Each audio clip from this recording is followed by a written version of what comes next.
Hey guys, today we're going to be talking about a strategy that helps you answer short answer questions. You might have heard of this before. It is called RACE.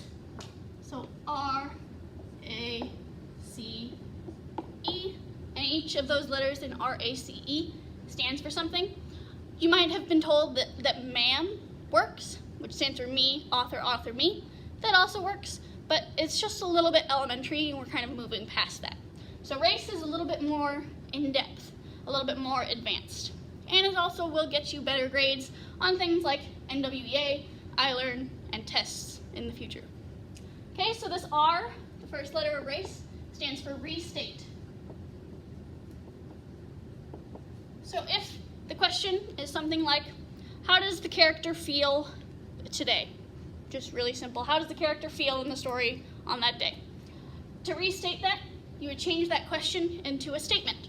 So it's no longer asking something, it's telling something. So how does the character feel today? The character feels however he feels. But you've changed how does he feel into a flat statement. You're telling us how he feels. He feels this. Okay?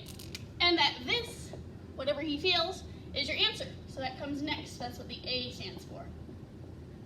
So Johnny feels happy. I've restated my question. How does Johnny feel today? Johnny feels, answer, happy. And that's where most people would put the period, move on to the next question. But that's not what we're doing. You have to be able to cite the text. And that's what C stands for. So citing means that you are taking the exact words that the author used, pulling them off the page, taking them, putting them on your own page. You are just copying down. It's like the easiest part of answering a question, but so many kids don't want to do it because it seems a little boring, it seems not super important, but it is because you have to prove that your answer is right by showing where this happened in the story. So my restatement is Johnny feels, answer, happy, citation. I would say something like Jane, who is the author, says, Johnny smiles at his friend. Okay, so that would be in quotation marks, which are these little doodaddies, quotation marks, because it's not your words. You would have to say Jane says, because you have to say who says those words, whose words those are, because they're not yours, you didn't come up with them. You have to give credit. So Johnny is happy because on page 4, Jane says he smiles at his friend. And then the last part, which is the meat of your answer, it's the biggest part, and that's explain. So this is where you're proving that your answer is correct. You're proving that this citation, this quotation from the story, proves that you're right. Nobody else is right, you're right, and you need to defend your claim. You need to defend why you're right. So if the citation was that Johnny smiles at his friend, you need to explain why smiling proves that he's happy. And to you it might be obvious. Duh, he's happy because nobody smiles when they're sad. Usually it's because they're happy. But you need to still explain it. You need to treat, like whoever's reading your answer as a 2-year-old, you need to explain what that means. So I would say something like, people usually smile when they're happy, and he had just been waved at by the girl he likes, and he was excited to tell his friend about it, and this all proves that Johnny is happy today. So again, I'm proving why my answer is right and why you should believe me, and why the quote that I picked also proves that I'm right. All right, so let's do an example. So if we think back to 7th grade, the story we read on Monday, Victor mentions pretty briefly and kind of in a little tiny piece that he had to pick grapes to be able to pay for his new school clothes. So he was paid some amount of money, he picked grapes all day, and now he can afford new school clothes so that he looks trendy and cool or whatever. So if the question is, how does Victor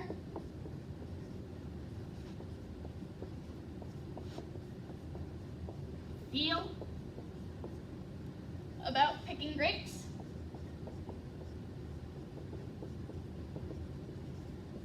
Excuse my bad handwriting, I'm trying to write fast. How does Victor feel about picking grapes? First part of RACE is restate. So I need to change this question into a flat-out statement. It's not asking you something anymore, it's telling you something. So, picking grapes.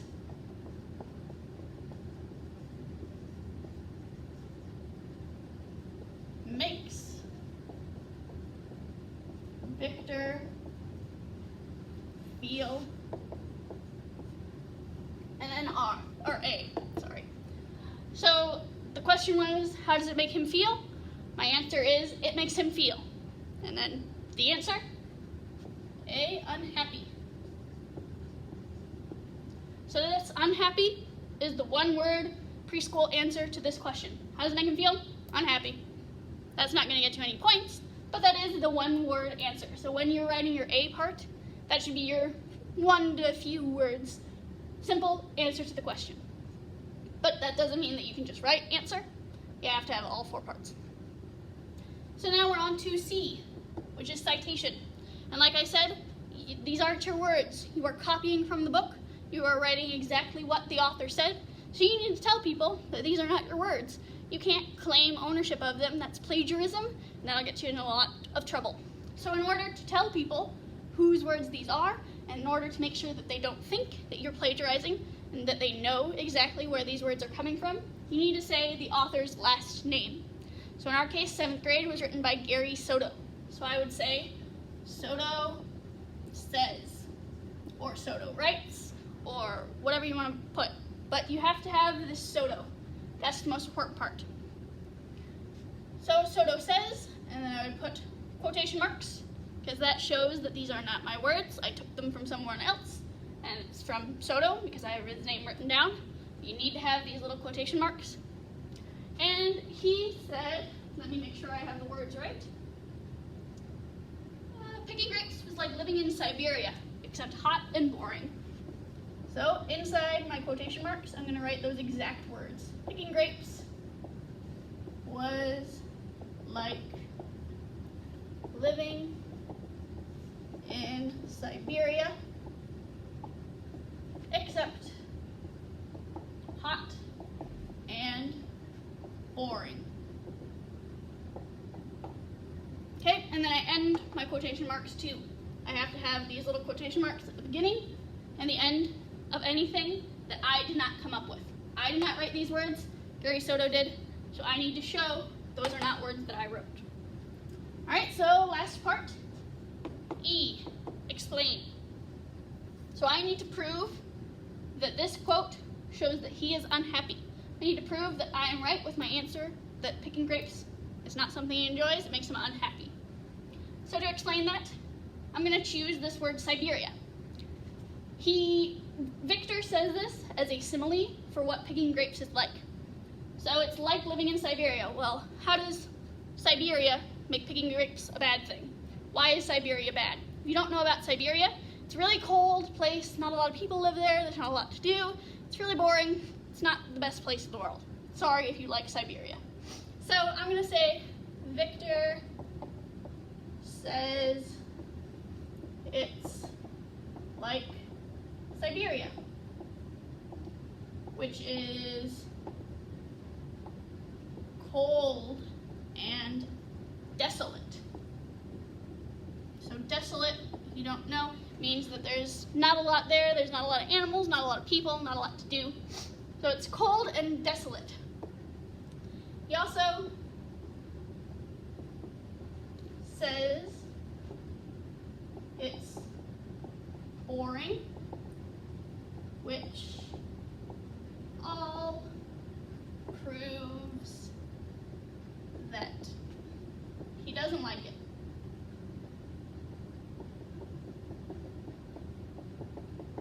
And again, you may read this hot and boring and say, obviously he doesn't like picking grapes because he calls it hot and boring. Duh, why do I need to explain that? Because you just do. You have to assume that whoever's reading your answer won't get that right away. Even if you get it, that's great. You have to assume whoever's reading your answer is dumber than you. They see hot and boring and think, well, maybe he likes being hot. Maybe he likes having a little bit of downtime to be bored. You have to explain why he doesn't like that. So I have proved here that what I said about making him unhappy is true. So if I had said picking grapes makes Victor feel happy, Well, first of all, I wouldn't find anywhere in the text that says that it makes him happy. He wouldn't be talking about picking grapes making him being fun or enjoying the time or anything like that. So if I can't find something from the text that says that, I automatically know I'm wrong. If I did find something in the text that maybe I could make sound like, it might sound like picking grapes makes him happy, I wouldn't be able to explain it because it really exist. It's not true. So I know that if I can fill out all 4 parts of RACE, I know I've got 100% because I have just proven to myself that my answer is right. And I've just proven to whoever's grading it that my answer is right. So that's the big part of this race tactic, is that if you fill out all 4 parts every single time, you'll be getting 100%, 100%, 100%, no missed points at all, because you answered all the parts of the question, you've fleshed out your answer, you've got a good explanation, and you know that you're right, because you've already proven it. So it's a really good tactic, it's a really good way to make sure that you're getting 100% on all these tests. So there'll be a couple RACE race questions on your homework tonight. Make sure you're answering all 4 parts of RACE if you want that full credit. Make sure you're putting in the last name of the author and these quotation marks. And tonight your questions are all going to be about 7th grade, so all of your answers need to have this Soto, Gary Soto's last name. You need to give credit for whoever said these words. They're not your words, you need to tell who said them. All right, so if you have any questions, email me, join the Google Meets, and I will talk to you guys tomorrow.